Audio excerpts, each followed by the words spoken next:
ערב טוב ושבוע טוב לכם. וכעת לחדשות שלנו. ילד בן 10 מהמושב ציפורי נפצע קשה כאשר נפל מסוס. הוא מוגדר מצבו בינוני עד קשה. למעשה הוא כרגע מתלוצץ עם רופאיו.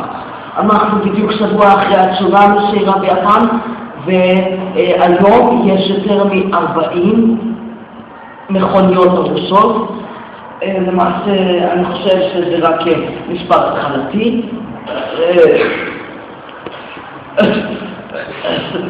אני ראיתי פה בדיחה, אני אקריא אותה. זו בדיחה שליטל אמרה לי להקריא. היא ממש מצחיקה. אומר אותה אויסיקה בו, יפני, התחת שלי במים.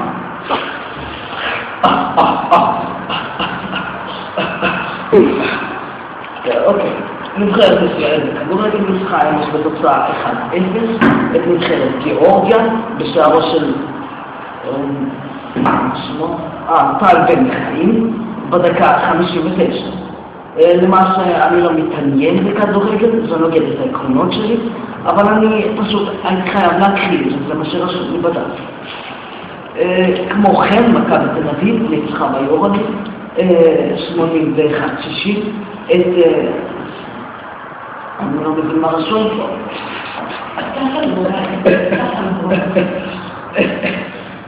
ככה לבורה לנו מבוסניה, ולמעשה עכשיו אנחנו די טובים בלוח הכדורסל, משהו כזה.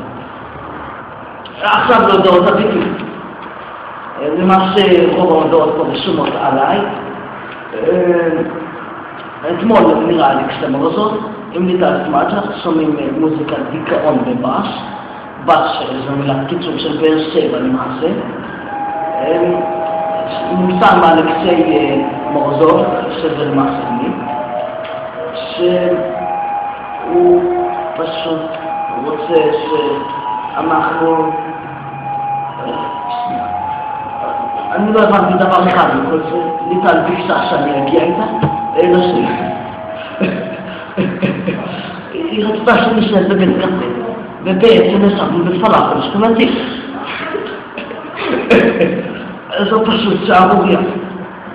למעשה, אני קצת צמד לה, אני אפשר בבקשה.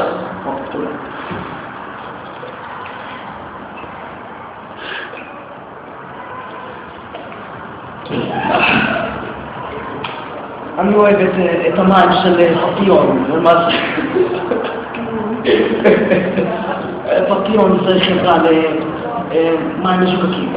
טוב, פשוט. ועכשיו התחזית.